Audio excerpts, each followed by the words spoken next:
What's up, hooligans? Jay Hooligan here. Hooligan B. And, welcome to another lunchtime live review. It's not really a review, but we decided to do a live today, again, out in the beautiful weather, because we came across a really interesting article last night. And I know we've mentioned this before if you've been following us at all on Film Jammer or on J Hooligan Entertainment when we're talking about vertical integration and Hollywood, the Hollywood machine, and how they're circumventing the old antitrust laws and rulings from litigation that literally started about over 100 years, just over 100 years ago now. Just over? Well, yeah, 1920. Oh, yeah? Uh-huh. So, let's hop into this. This might be a little bit difficult to read outside. You want to read it? Well, let's see. We found this article that just dropped yesterday. Paramount Plus pitch, big name reboots, spin-offs, and sequels, plus sports. If you don't know, Paramount is owned by Viacom CBS, which we had mentioned earlier this year in January that they announced they are looking to revamp their stream, and they might have big news. They were not sure how they were going to move forward with it, and we said that we're going to keep a close eye on it because we want to see if they're going to vertically integrate. So this article here absolutely confirms it. And how can we tell? Well, let's delve right into this. Like I said, this might be a little bit rough to read, but that's all right. The rebranded, revamped, and supercharged version of CBS All Access will launch on March 4th. So, they've already had this in plan. They did not take 2 months to develop it. It's already been in works, even though they're like, oh, well, we're going to see in January. Like, yeah, we'll see.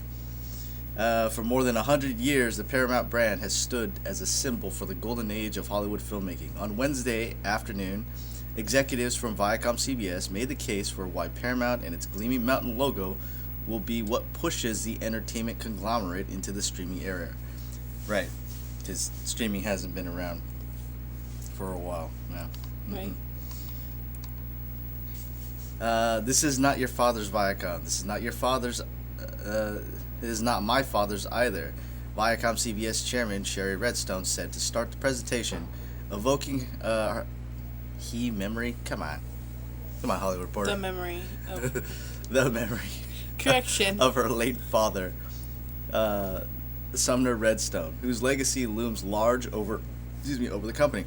Her remarks unfurled a 3-hour presentation in which multiple executives touted the mountain of entertainment available on Paramount, including 30,000 episodes of television and 2,500 films, many of which will make their way from theaters directly to streaming customers. Wow. Yeah. Completely bypassing the theaters. Yep. Like, we'll touch upon that. Are you reading through the whole thing? I'm not reading through the whole thing. I want to get down to a certain part on there. Okay. Heading into the event, a lot was already known about Paramount Plus, which isn't a new service, but rather a rebranded, revamped, and significantly supercharged version of the direct-to-consumer platform CBS All Access that the company has operated since 2014. When CBS All Access relaunches as Paramount Plus on March 4th, its existing lineup of programming, originals such as The Good Fight, Star Trek Discovery, and live news and sports, TV, right, cable, will get a boost from sister brands across the Viacom CBS portfolio. Let's jump down to, because I think it just goes over some of the shows.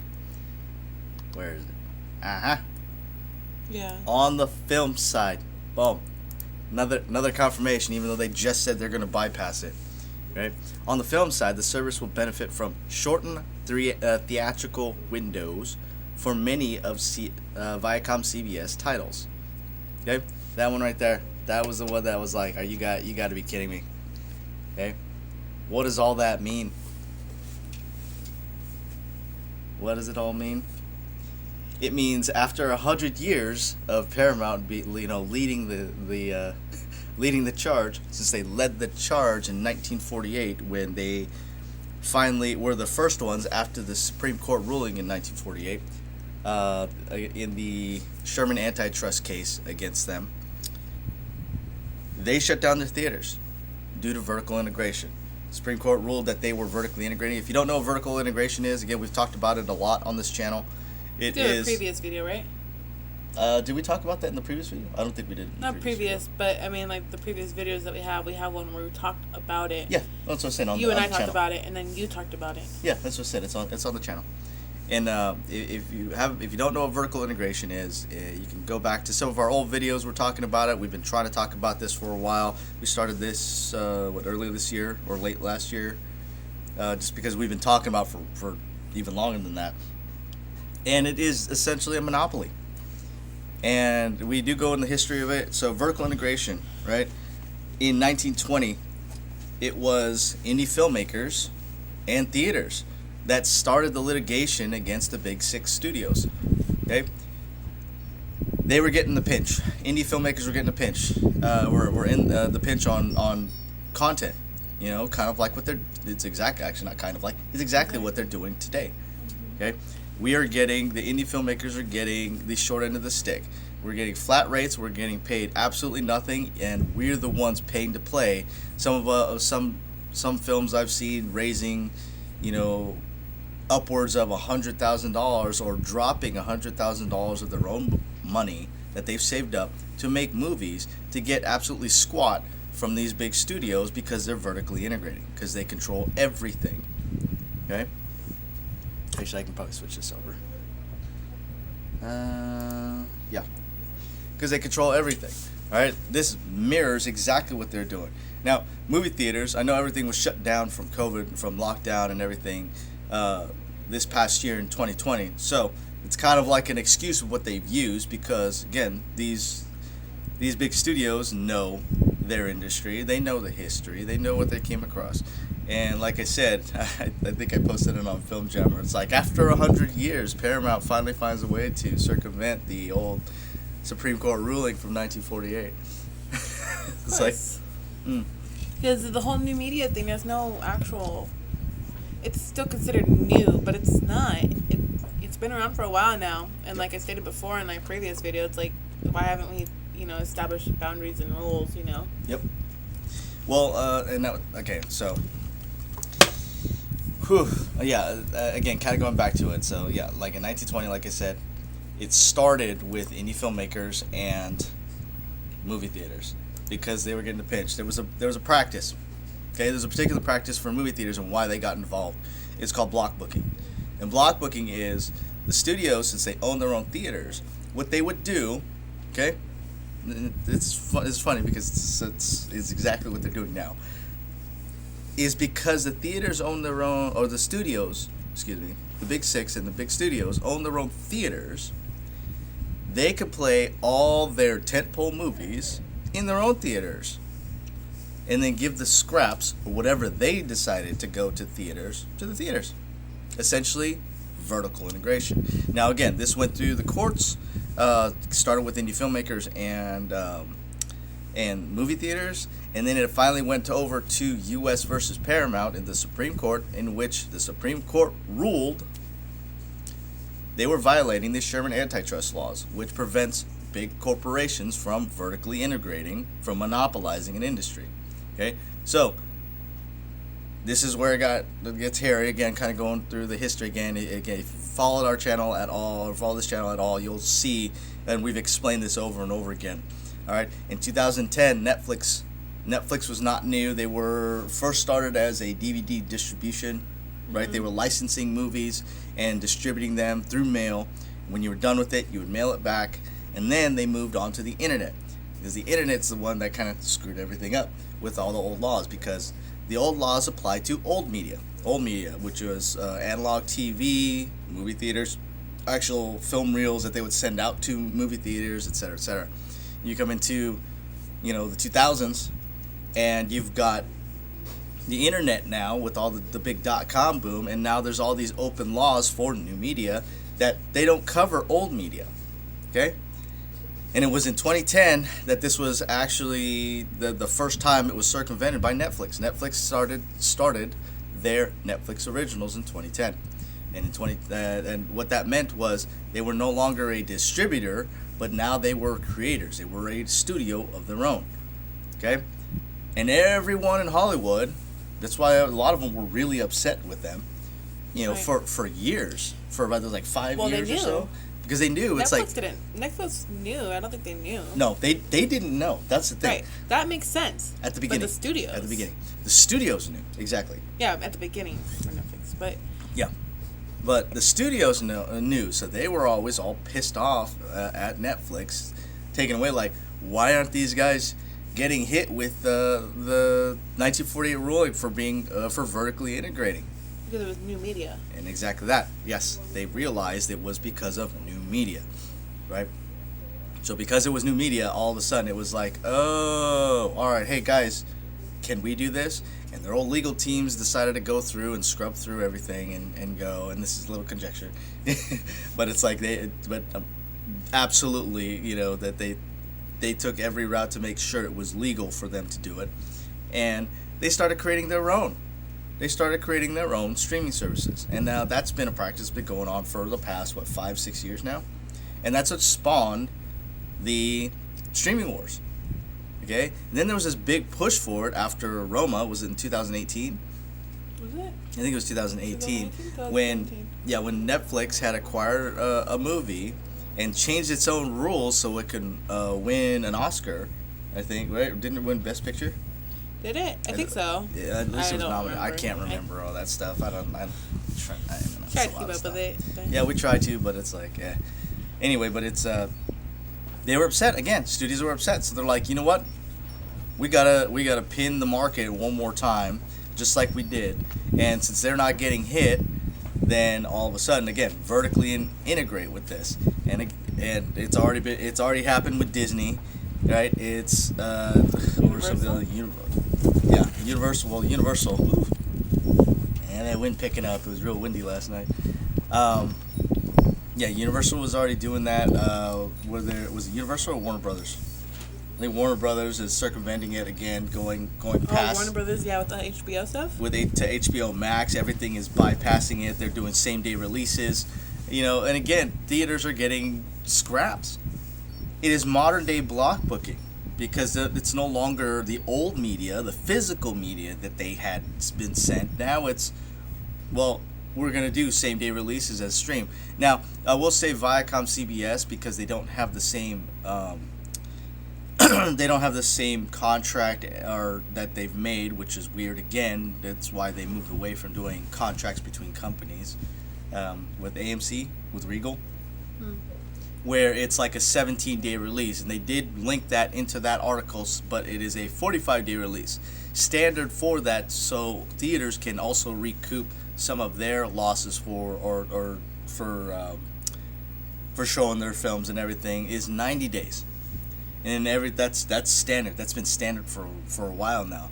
And now they're trying to make the argument of, well, audiences aren't going over there, so we need viewership, so we need to go straight to stream. And here's the thing: it is not being used as an emergency situation. They're not using it as an emergency situation. They're taking advantage of it. And we mentioned this from, again, previous videos. It's no longer about like, oh well, yeah, it's like I said, like an emergency situation. And Disney tried to pull this crap earlier, going, oh well, you see what we're doing with Mulan. It's not a new distribution release. It's not a new release model. We're not going to do it. And literally 2 months later, hey guys, yeah, it's going to be our new release model. Right. But I think it stemmed from Universal and, what was it, Trolls? It was from Trolls World Tour. But that made sense for them to do that because it was right in the smack middle of the quarantine, yep. And they have to make some type of money back. So I can respect that. They had a merchandising deal. That was their justification. They had a merchandising deal for Trolls. But even still, I can respect the fact that they need to recoup something, Yeah. But to continue on with it like Disney did, it was like, well, we're just going to go straight to this. Completely skipping over. Yeah, right? They did that with Soul, which is it's considered an animation tentpole. Especially when theaters are open in other states, right? You could still release it. Now they're open in other states. Yeah. But that's the thing. They're trying to, again, their justification is they're completely taking advantage of this, of what's the situation. Because, again, it's not all, it's not all states that are shut down. There are plenty of states that are open. plenty of theaters open, and they try to justify that. Viacom, CBS try to go, yeah, well, we don't know if it's enough. And again, kind of rolling back to December, where CAA put out, going, hey, your new distribution release model is screwing with the back pay for our clients. Our actors, the people that we represent, you're screwing with their back pay. Why? Because you don't have a theatrical release, you don't have the PR.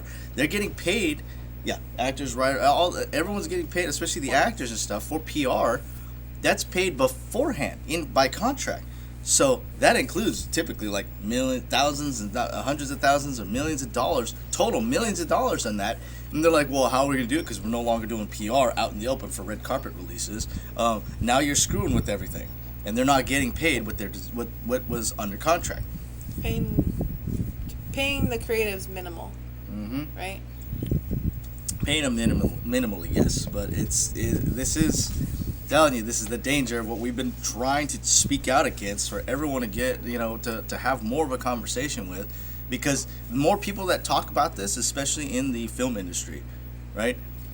The more awareness we're going to come around, so we know, like, hey, if you're an indie filmmaker, you're getting screwed over. This is why we're so invested in it. Not only is it just something that's going on currently, we know the history of it. We know why it came that way, right? And what helped them get out of the 1948 ruling, and it was arguably what got them out of that, was television. Television became more prominent. Now what's going on? Now they're trying to put out television and cable by doing their own stream with sports and news and all their own stuff, right? And it was just in our last live video where we're talking about how, and we found out, because I was like, it just said Democrats. It's two Democratic congressmen that sent these letters out to the cable networks, essentially threatening them, because they know by the First Amendment right that Congress can make no law to suppress the freedom of speech, right? So instead, they sent these letters to them going, hey, what are you going to do about these stations like Fox News, OANN, and Newsmax, and everything? What are you going to do about it? And talk about, like, really? Again, like their own news stations and the non, again, to put it democratically, like non-conservative stations, right? The other side. The liberal stations, the ones that align with their political view. What about all their disinformation or misinformation? They haven't been on, they haven't been doing, and that's the thing. It's like we are complete advocates for freedom of speech in all realms. You could disagree with you could disagree with us. We can disagree with your view, but that's the point of freedom of speech. It's available to you. When you shut down someone's voice, you are censoring them. You take away their voice. Opinion? Yeah. What was that? That was from was that Game of Thrones?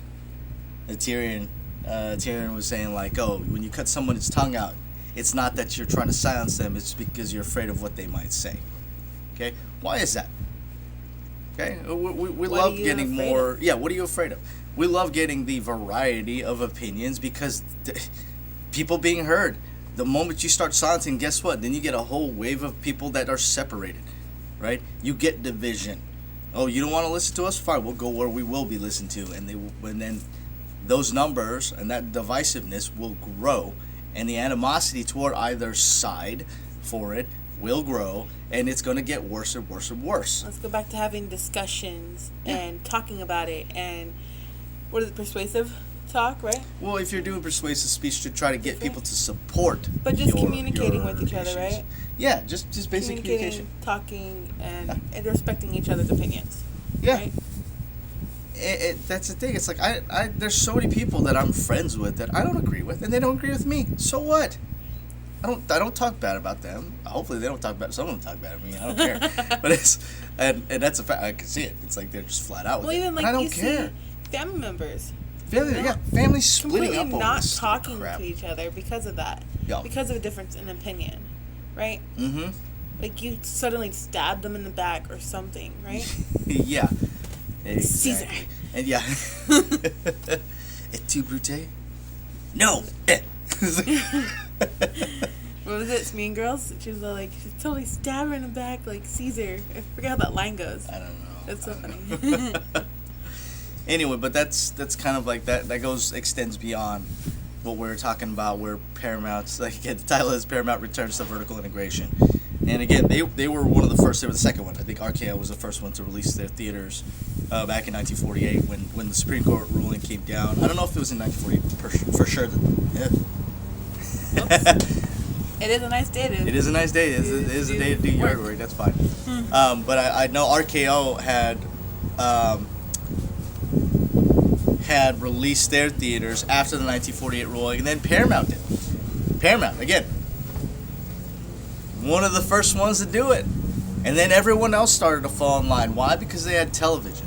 And now you've got this stream, Paramount Plus, trying to circumvent all that stuff again, using the new media loophole, where now they won't get hit with against the Sherman Antitrust Laws. And yeah, why? Because they now, instead of TV and television, now they have stream, and that's completely ridiculous. Again, they're literally repeating history. You know, how many times does this have to repeat before people start waking up to what's going on? And again, why is this bad? Because theaters, they're going to vertically integrate. That means they're going to control the industry even more so than they already do. Indie filmmakers, you're going to be sourced out. You're going to be like pushed out completely. Who's going to buy your film? Who's going to distribute it? They're going to pay pennies to the thousands of dollars that they're earning on it. Sorry. That's what I was going to say. Oh. Well, good. We're tracking. We're tracking on the same. It sucks for indie filmmakers, right? It's a starving artist thing all over again. How do we get? Yeah. How do we get fair starving? ground? You know? Yeah. Why are we starving though? Because they have the capital. Because they've cinched the market. It is good. There's a lot of it that's old money. Yeah. And again, we mentioned this before. This is why California became the 5th largest economy in the world. It's the number 1 economy in the United States. What made California great? It was big tech, which there are antitrust cases going out on it, and the film industry, which nobody's talking about. Right? Everyone's talking about big tech because of everything that went down with the election and the voting systems, right? But nobody's talking about the same exact moves of the vertical integration that's going on in Hollywood. They're doing it out in the open. They're proud about it. They're literally announcing these and holding these conferences. Look, this is our justification for it. We can vertically integrate because, we need to get our product out to consumers. And yet again, why do we have Film Jammers? So we keep up with all these things. And I recall, theaters saying, hey, we don't have the content to remain open even if we wanted to. And so these big studios are throwing their weight around, bypassing them by going straight to stream. Their own streaming services. They're all owned by the same people. And they're like, what slogan is, we're doing better for society by going straight to stream, so they're having people go in person to theaters, right? Because of COVID. Yeah. That's and their it's ridiculous. After a year. Yeah. It's absolutely ridiculous about it, Never mind that there's so many states that are open right now with less numbers. And then the worst numbers are like California, New York still. And then the ones still locked down. Like, come on, man. But seriously, like the whole vertical integration thing, man, it's so ridiculous on how easily they're doing it because people don't know the history. That's why we've been doing a lot of these videos, and I literally found this last night because I was posting up for Film Jammer, so people know. And again, I hashtag it with vertical integration because that is exactly what they're doing. Okay, this is our industry. We do film because that's our passion, that's our love, that's our livelihood and everything. And we're indies. We're not the Hollywood machine. We love having that freedom to express, but now it's getting pinched down further and further. Again, like a lot of these streaming platforms will pay you a flat fee or just like a completely nominal fee, like 12 cents per unique view per Amazon Prime, or $12,000 outright for your entire film, like Netflix, for indie. And again, and I know we did Scorsese, a reading over Scorsese's essay about that. And he's like, oh yeah, I recognize like Stream has paid me for it, but you're a big name director already. You already have that, so they funded your movie. Versus indie filmmakers that are paying out of their pocket or doing fundraising to pay for these things, to pay for their films to be made. Which means it's like just literally Angel just people investors. angel investors or just their friends and family handing them money so they can make it, and then getting chump change back. We mentioned this before. Why do producers get paid more than crew? We call that above the line. You got your producers, you got your director, you got your DP, you got your actors, your talent, right? They're all above the line. Why? Because they take more time than during the production process, where everyone is considered below the line, where they're only coming in for like say a month or two on set, and then they're always upset. Oh, why does that jerk producer get paid more than we do? It's like, when it takes because about a year. Yeah, because it takes the producer and them to do, especially producers, and they even get paid less than talent. They take they take like all that time. That, at least the indie producers, they take less points, like a smaller amount of points, so that they can, Incentivize. Use it as incentive for other, like, for key talent, For key talent and for investors to go like, hey, Right. look, I'm producing this. They see the project from beginning to end. And it shows investors how passionate we are to getting this film complete, right?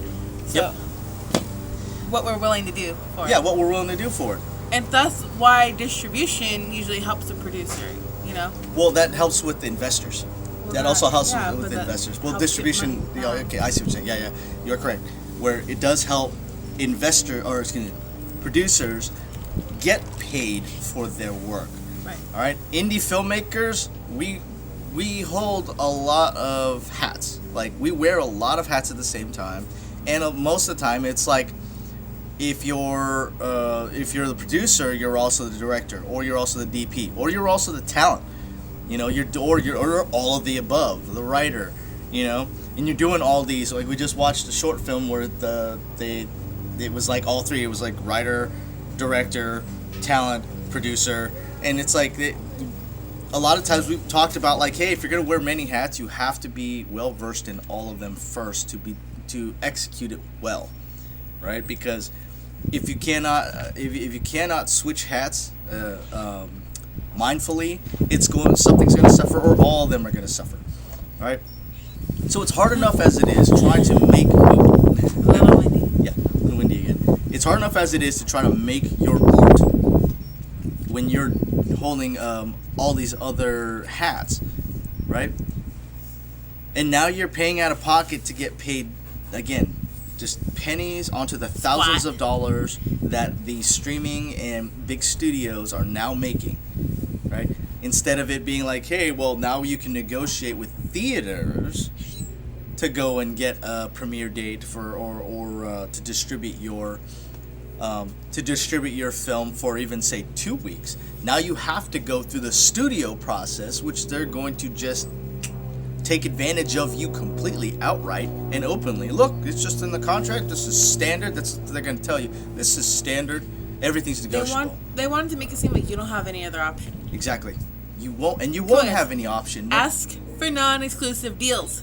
I got you guys. Yeah. That's the thing. Even if you ask for non-exclusive deals, that was the whole thing. Well, if Lawyer up. Netflix pays you $12,000, then I'll just go to Hulu too, and they'll pay me like $12,000. But if you spent $100,000 of your own money out of pocket, which we've known people to do that, of their own savings to make a film that they were passionate about, or credit cards, and then ruining their credit, right? You've made almost $24,000, $25,000. You haven't made even a quarter back. Now what else are you going to do for your distribution? Right. I have to say that those people who do that, like, they're just very dedicated to their films, and I want to see better for those people. Yeah, and that's why you're correct. Thank you for pointing that out. It's not a hit against those people doing that, because they're making it happen. Like, kudos to you guys doing that. If you can afford to do that, fantastic. If you could raise the funds for it, brilliant. Okay, but if you're pulling investors in to do that, and they're expecting payback, and you don't have an answer to that, that's where this comes into play. All right, You're only as good as your next film. That was the saying that we did on the last one. So in order to do that, you have to be able to show results. How can you do that if all these streaming services owned by these big studios, are controlling everything? Okay, how are you going to be able to recoup that so you can actually show, hey, yeah, I am making a great film. I can improve, or I am improving. Because you can't get the same people that, like, hey, you donated $5,000. Hey, do you want to donate again? And they're like, nah. They see no return on investment. Yeah, because it was an angel investor. Like, I'm just going to give you the money, but there's no ROI. Yeah, there's zero ROI. There's no profit. Who's going to want to reinvest in something that they didn't get anything out of? Yep. Right? The feature film that I edited, they did send me out saying like, hey, if you want points in the back end, I'm like, yeah, sure, whatever. I didn't expect anything from it because they only went purely to Netflix. And I already know Netflix's distribution model. They did try to sell it to other places, but I think they tried to go direct. They didn't go to the film markets to try to negotiate to more people to sell from. Huh? Or go to an aggregator? Or go to an aggregator. I don't think they went to that. So, again, I already knew, like, there's no profits in it. They did a lot of fundraising with their own group because they had a pretty large group of people that were supporting them anyway, and they made it. And I don't know what the numbers were for it, and I'm not going to reveal that anyway. So... but yeah, it's like, how are we supposed to show those numbers? Okay, Netflix already botches your viewing numbers. Hey, we just got this many millions of views. It's number one, and it's like, from where? Where did you get that? Where did you get those numbers? They don't have to report on that. They do not have to report on those numbers, and when they do, they can say it for anything. Just like how we talked about the practice of selling out in theaters. For especially during the war season, look, they're not mandated to.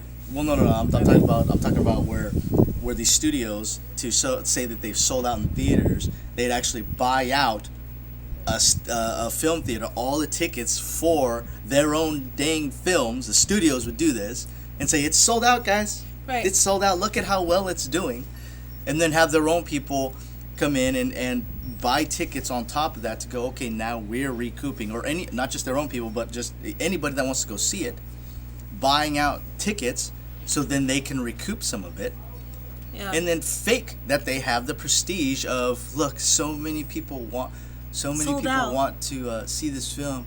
You should want to see this film because that's what everybody is saying. It's sold out in theaters, so look, it's exclusive. You gotta come and see this. It's like a marketing ploy, man. I was saying that they're not mandated to show those. Oh, well, that's what I was trying to say. Well, that practice alone, there's nothing to show. It's not mandated to show anything like that. Well, okay, how do you can mandate that? You can't mandate to say, hey, show me that you bought out the ticket. Show you how the real number is, right? Because whenever you're talking about, well, okay, hold on. Just to clarify, because I'm talking about theaters buying out. Are you talking about streaming? I was trying to say that earlier, and I couldn't get it in. Okay, so but that's what I was saying. Like, I was trying to say, like, it's exactly kind of the same way that they're manipulating people into that. But if you're talking about that, I'm trying to bring you back to the numbers. You're back in the numbers. Please continue. I don't remember. They're not mandated to show. I just know that in the, like, whenever I do my research, like, and I use the numbers, I use the box office mojo and stuff like that. Sometimes it's really hard to, like, figure out, like, views, especially for TV and streaming.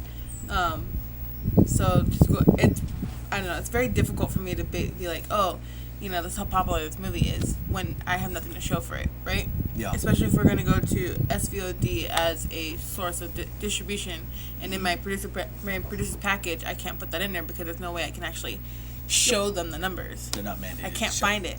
Is that what you're trying to say? They're not mandated to show those numbers. Yeah. Yeah. And again, but Netflix they'll only put that out every once in a while. They don't typically do that. I forget what it was for. I think it was for a show.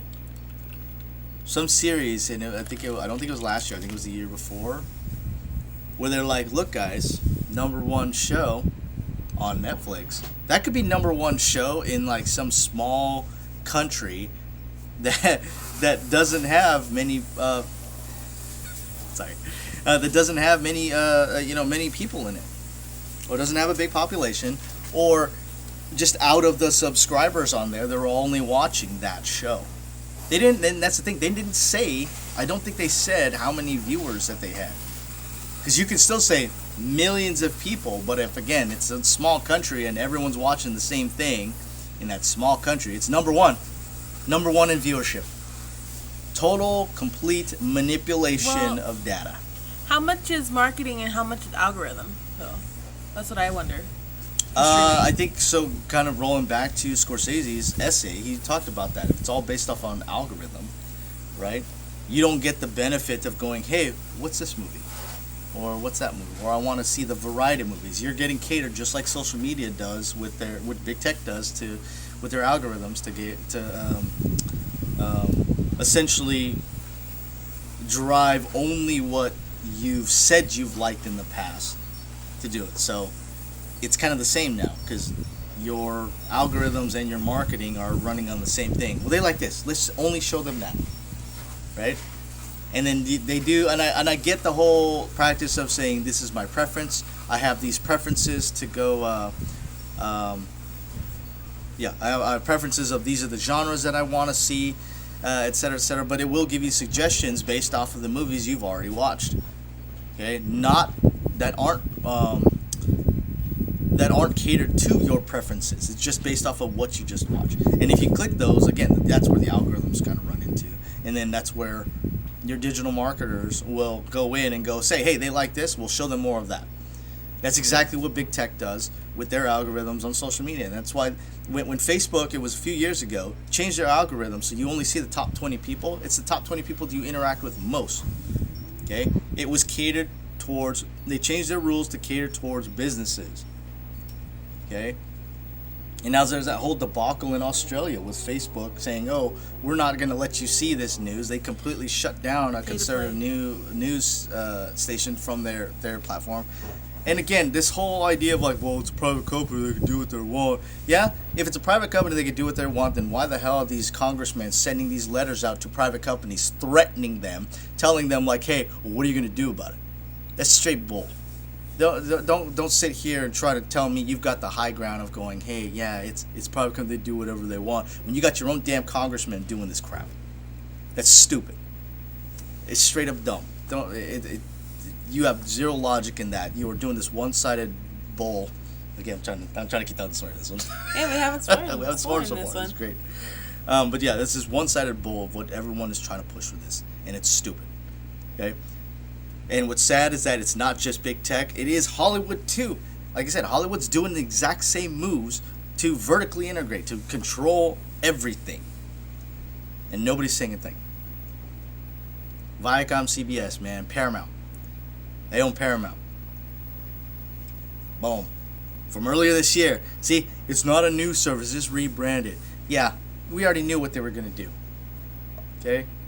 I was like, oh, sounds like a vertical integration move, and they're going to try to be, we're not going to do it like that. Trust us, guys. Trust us. Yeah? What happened? They did it. Just like we predicted on it. Like, I swear, I feel like it's going to be... We'll see. I try to give them the benefit of the doubt. We'll see if they vertically integrate. And sure enough, they did. So, again, be more vigilant with this stuff.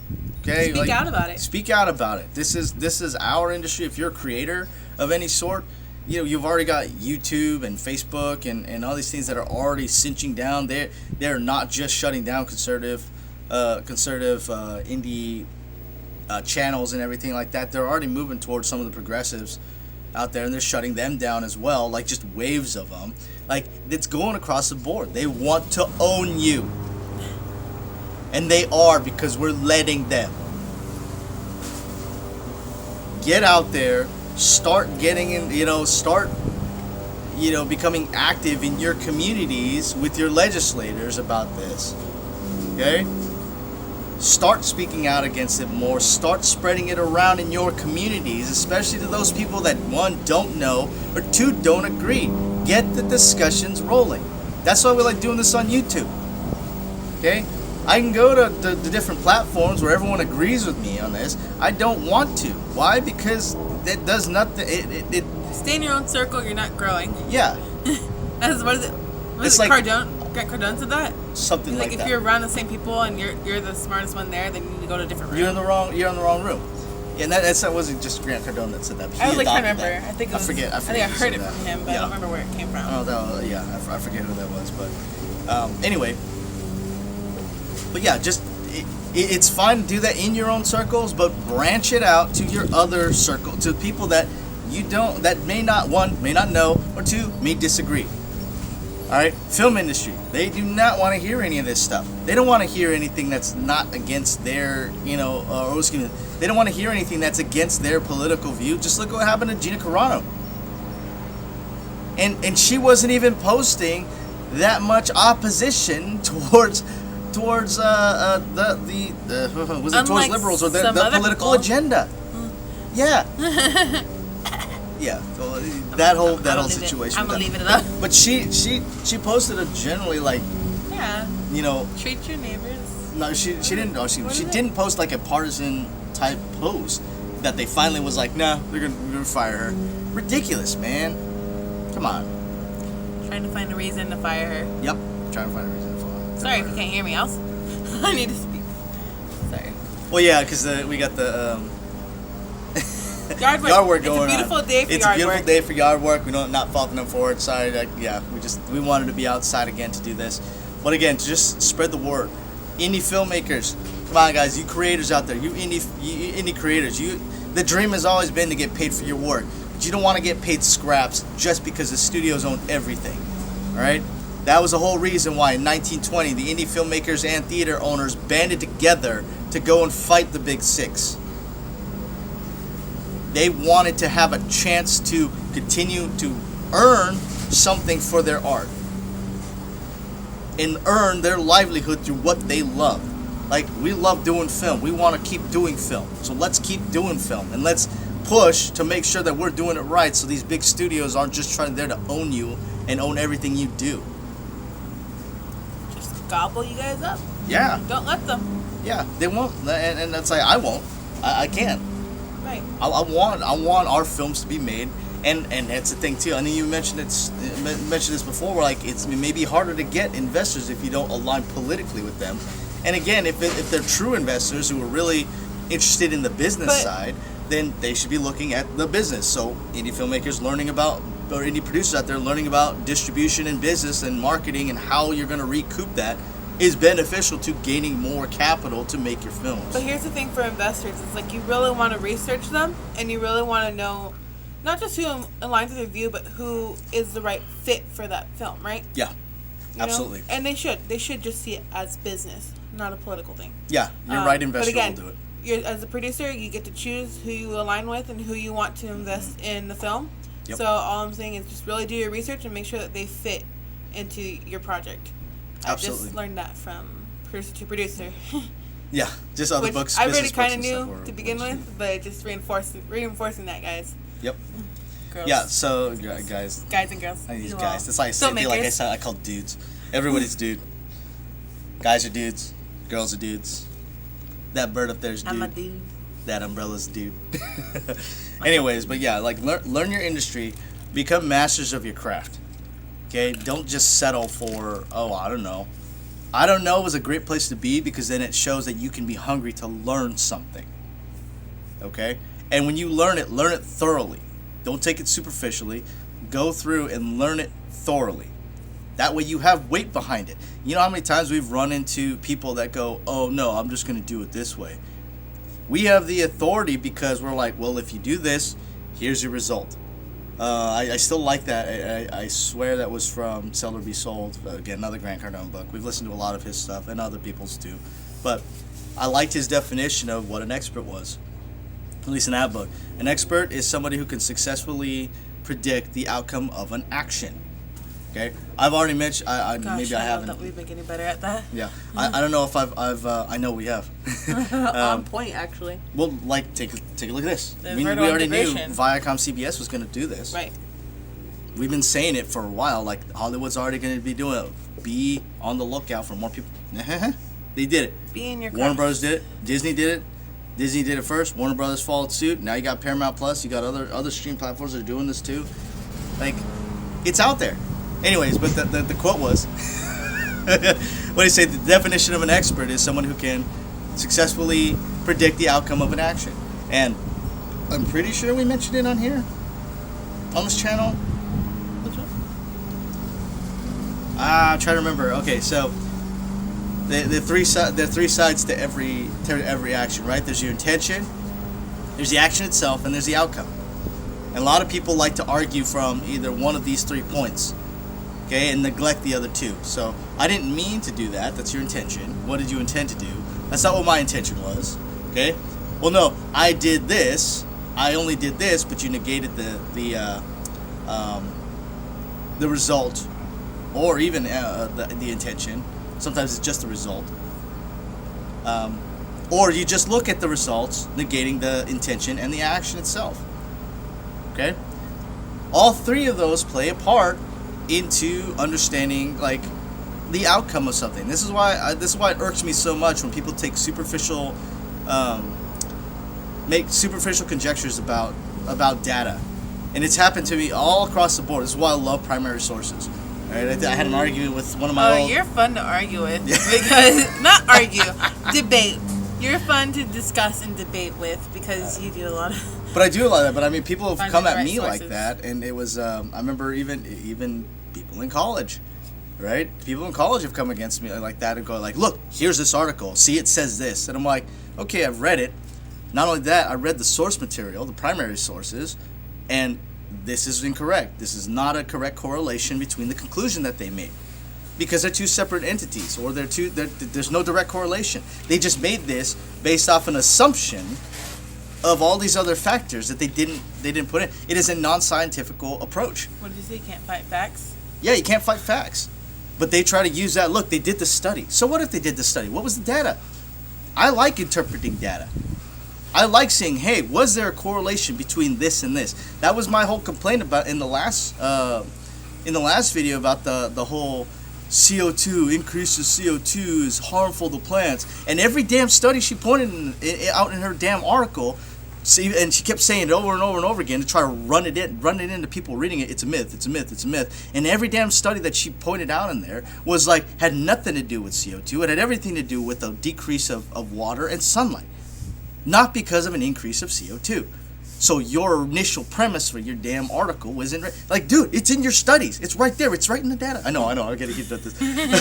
But that's the thing. It's right there in the data. Like, learn to interpret data and stop taking it just the pieces you want to hear. Take it as a whole. If there's a correlation, fine. Post that. This is why the whole environmental alarmism crap irks me so much, and why I'm thankful.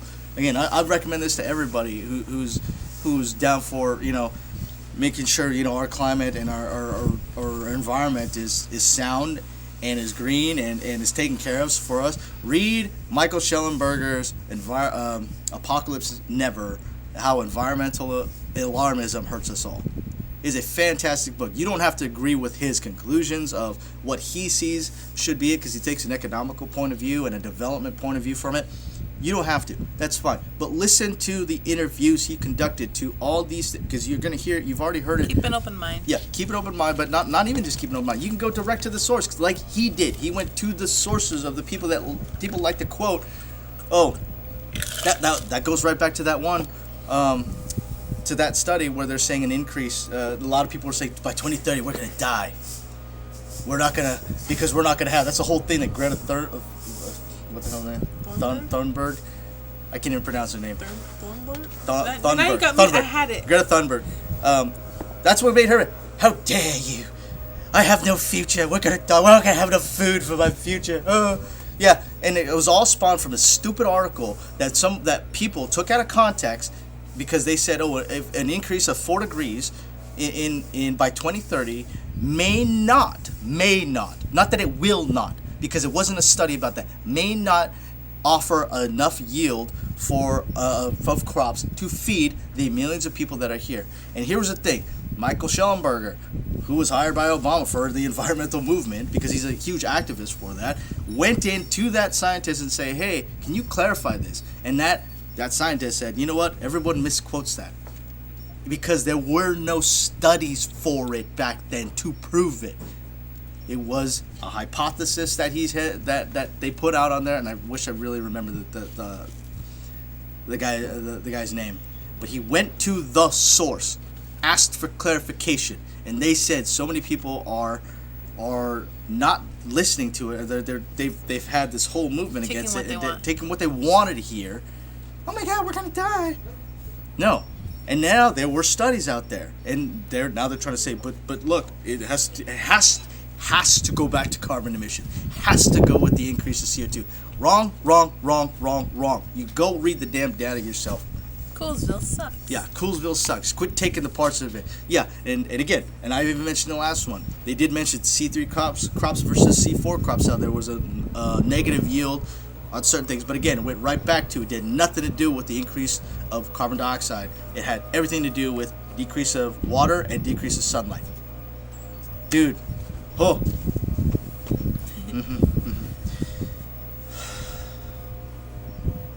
Okay, got it out of my system.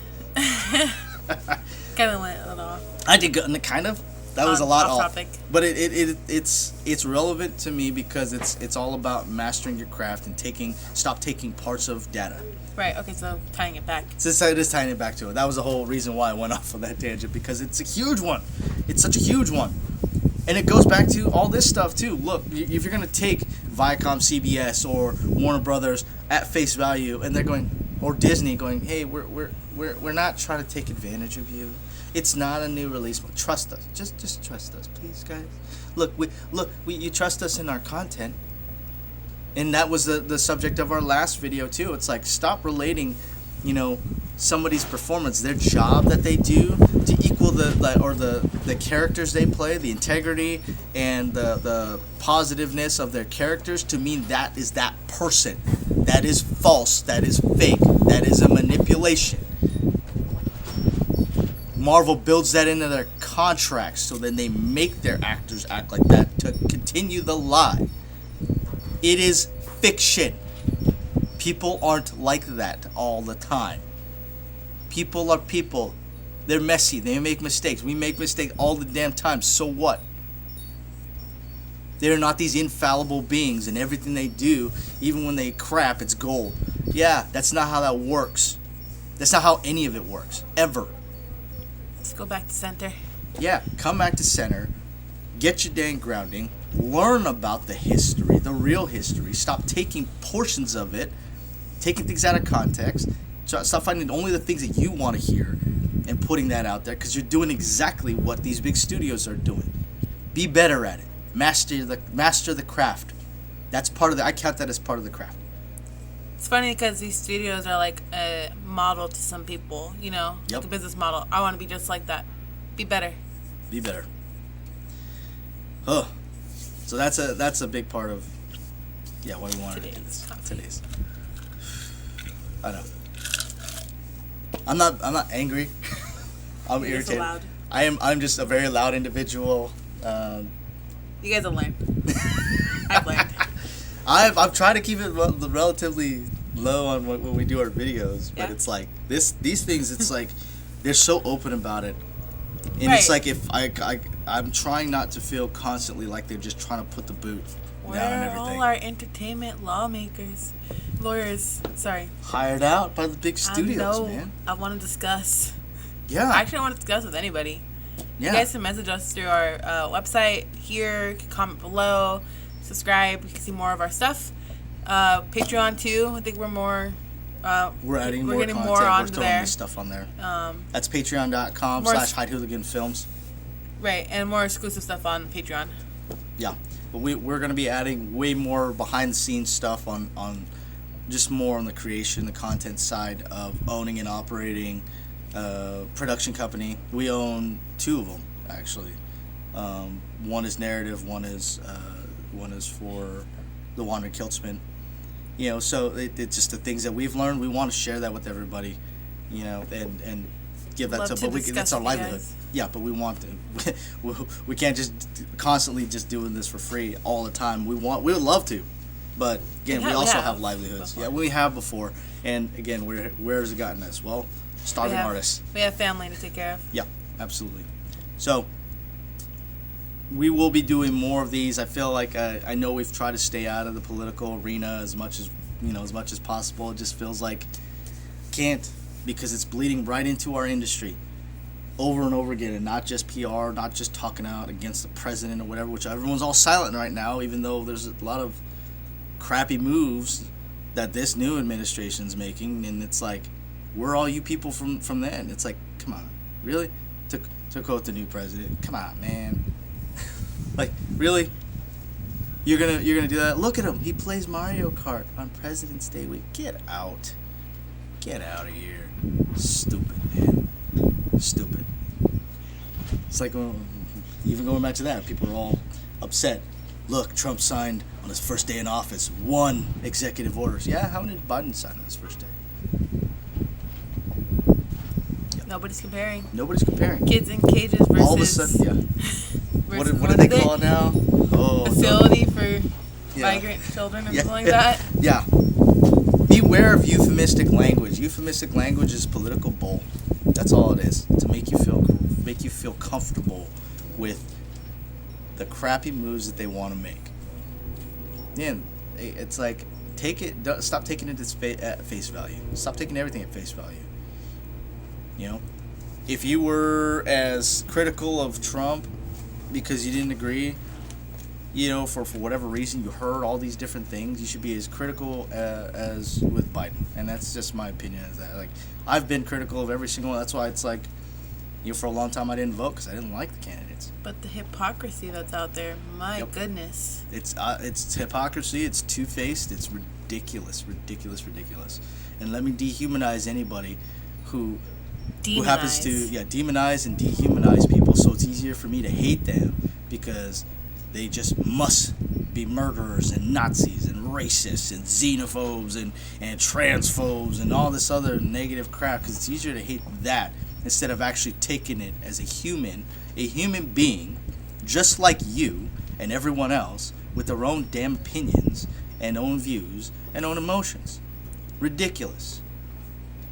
Absolutely ridiculous.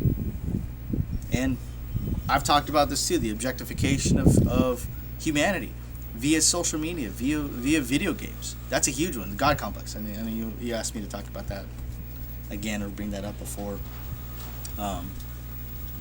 Was it earlier this week or something like that? Talking about that, like God complexes. They're fostered by media because we no longer have what's called the immediacy factor. This is an immediacy factor. Who's right in front of your face? We've forgotten what it's like to be social creatures, and we are social creatures by nature. And I don't think the quarantine helped with that. And it's been almost a year. It's just dividing further. Yep. I think you had mentioned that too. How even young kids who have been open and literally require human touch. They literally require social interactions to survive. And now they're like kind of like shying away. Oh, come on, man. Do it for the children. Whether it be your niece, your daughter, your kids, you know, or anybody else's kids, nephews, yeah. Anybody else's kids, right? Absolutely. It's for them. Yeah, get back to being human again. Treating people humanely, treating people like people. You disagree? Hey, fine. I just had a disagreement with my brother-in-law. We're fine. Still love him. It's just a disagreement. So what? And teaching your kids these values too at an early age, right? Like you. Yeah. So that they know too, like, hey, these are just people, you know, and how do we approach and how do we talk to these other people? That's been the one argument for like schools when you talk about indoctrination, you know, and a lot of people talk against indoctrination, which is fine. It's I understand indoctrination, like you're indoctrinating somebody like the youth in schools to practice a certain thing. They're literally trying to do this with the whole level of whiteness crap by incorporating it into elementary schools, like third graders as early as third grade. Look at your level of whiteness. Hey guys, let's start judging people by their skin. How far into your whiteness are you? That's ridiculous. That's stupid. And then they try to backpedal, going, no, we didn't mean the color of your skin. Really? Then what level of blackness are you? If you're not talking about skin, then what are you talking about? Because if I could say what level of black, no, I'm not talking about the color of your skin. I'm just talking about the yin and yang and the contrast of the whiteness that you're trying to talk about. You're talking about some sort of conceptual ideology? Fine, let's talk about some conceptual ideology. You want to talk about white, then you must have contrast to contrast to what? What is the antithesis of whiteness? Well, it must be blackness. What does that entail then? And what are the limitations of that? What level of the spectrum of that? Because if you're one or the other, then you must have a contrast. Again, we can go on to the whole philosophical side to that, but again, it's completely ridiculous to try to force that on the kids and go, but it's not. We're going to assign colors to it. Why can't it be level of purpleness? be purple? Right? Why can't you? Why do you gotta make it some sort of thing? Why? Because political correctness, political BS. I'm gonna be Spyro the Dragon. Sorry, I just got. But out of everything they could have done it, they want to try to backpedal. We're not. Trust us, guys. We're not doing it like that. Yeah, you are. It's blatant to everyone. And Back to, at this point, 100 years ago? yeah, like I said, Martin Luther King's gonna be rolling over in his damn grave. Just because it's like, Almost.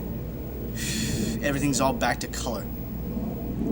You know, and we mentioned this before. We don't really typically write ethnicities or color or anything into our scripts because it's more about the story.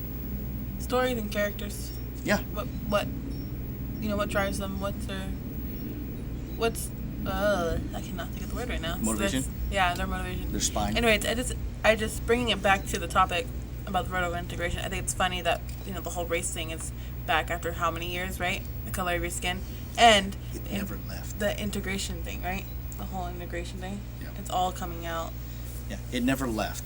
And here's That's the problem. true. Well, I guess okay. like for my generation though, like, well, growing up in California, it felt like it was never there. in the 90s, I remember the news report when it came through, because that's when I used to watch the news, and I stopped watching in high school. And it's dated myself. That's right. But I remember the news report going, hey, the minorities are now the majority. Which has always been my question. If white supremacy and what's how do they put it? Even how Obama put it, white resistance is so prominent, then why is it prominent in the most minority state? Why are there still all these riots that were going on and demonstrations of people protesting against white supremacy in the most minority state in the U.S.? How does that make sense? In fact, most of the cops that I've seen out here are minorities. How does that even make sense? Oh, that's why whiteness isn't the color of your skin. Bull. Please, dude. Come on. Stop playing these pedantic games. This bold, euphemistic sort of language type games.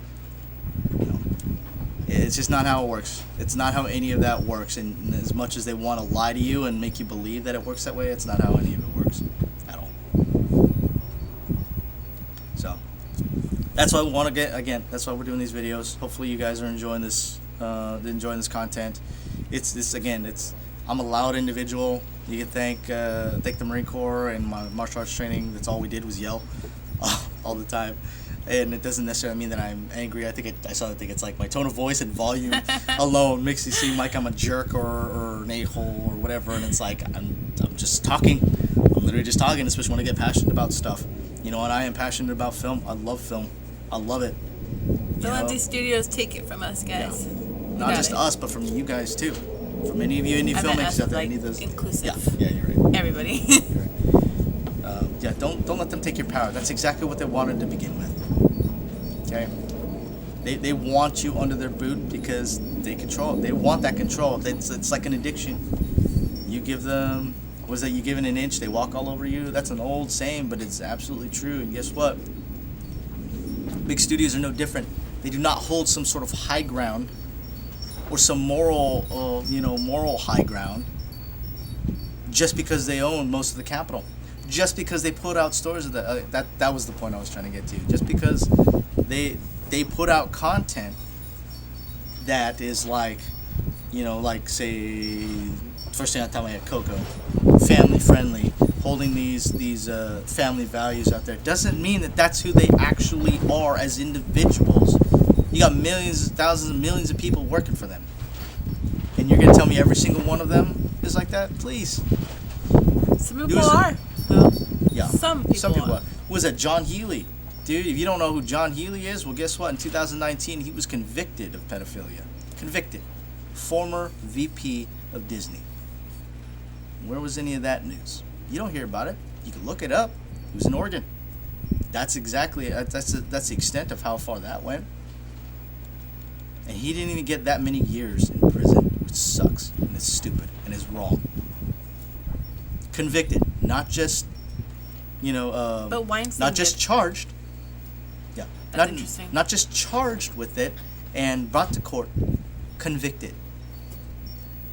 It's interesting because I said Weinstein got convicted of what, sexual assault? Right? Sexual harassment, sexual assault. Yeah, Right. or didn't they settle? But They settled, but he's still going to jail. Yeah, right. Good, But as he this should. guy, pedophilia, right?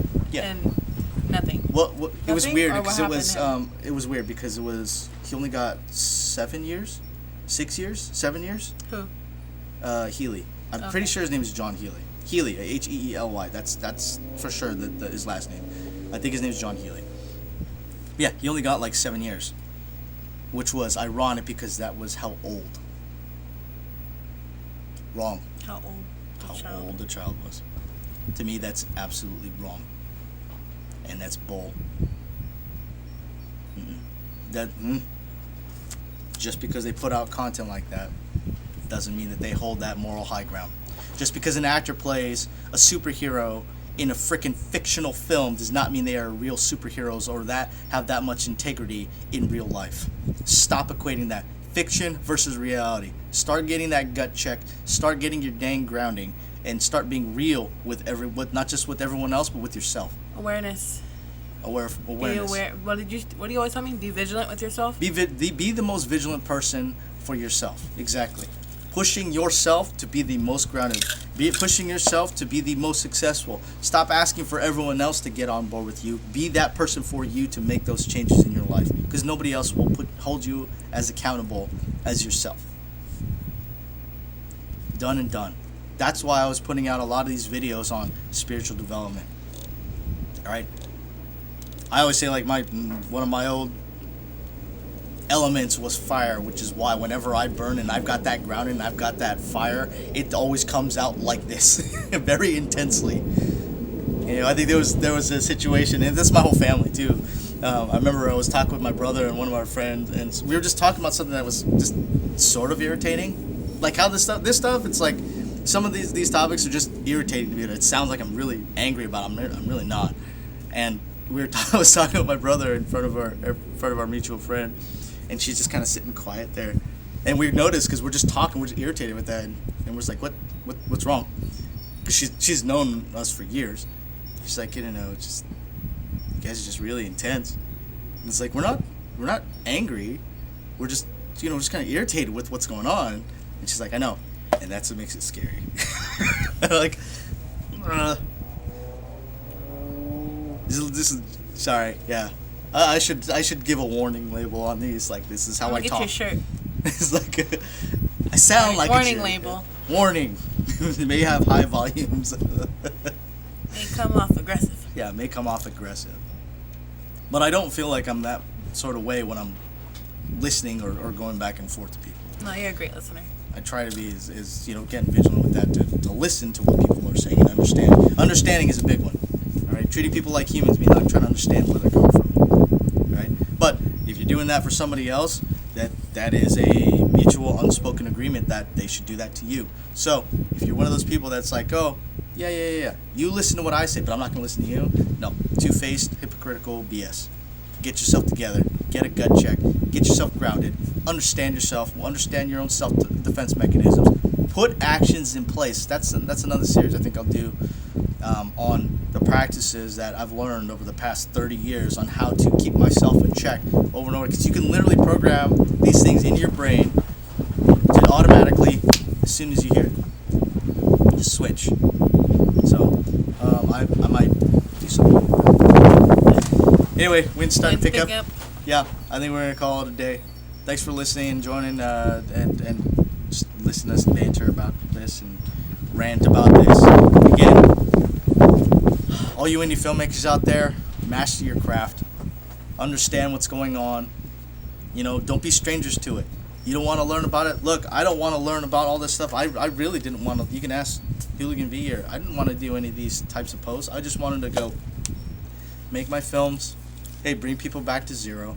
I didn't want to get as intense about these sort of topics, but it's everywhere. And because, and I think you mentioned it too, because we're not speaking out against it, it's like, it just festers. It builds up, and nothing gets done about it. So, here we are.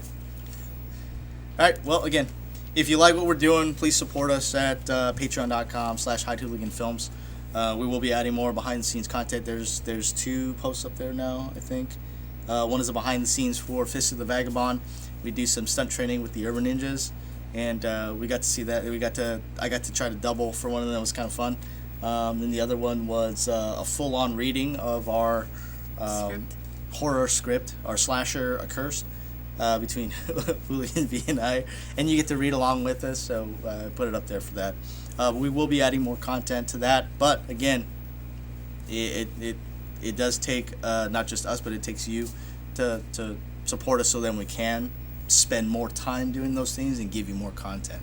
So again, hopefully you guys enjoy this type of stuff and that you're learning something, you find value in it.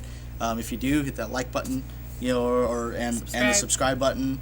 Follow us everywhere. We're all over the place. Hide Hooligans, Hide Hooligan Films, J Hooligan, J Hooligan Ent. That's the one I've had to use because there's a few J Hooligans out there. Hooligan V. Yeah. What is your My Instagram? Your handles? Yeah. Oh, I don't know if it's different. I think it's h.hooliganv. It's h.hooliganv on Instagram. I'm pretty sure it's the same on Twitter, but I'm not really on Twitter. We're not so much on Twitter. But if you reach us through the Hide Hooligan Instagram too, that works. Yeah, I think we're most active on Instagram and Facebook. Right. It's Hide Hooligan Films on there. We also have Film Hooligans is our group, which we kind of more do like memes and group community. Yeah, more group community stuff. Yeah. All right. Yeah, so hopefully it's beautiful where you guys are at as well. Get some sunshine, get some exercise, and take some time for yourself. Remember that. Find your grounding. Come back to you. Start developing you. Become the best versions of yourselves. All right. See you guys later. Bye.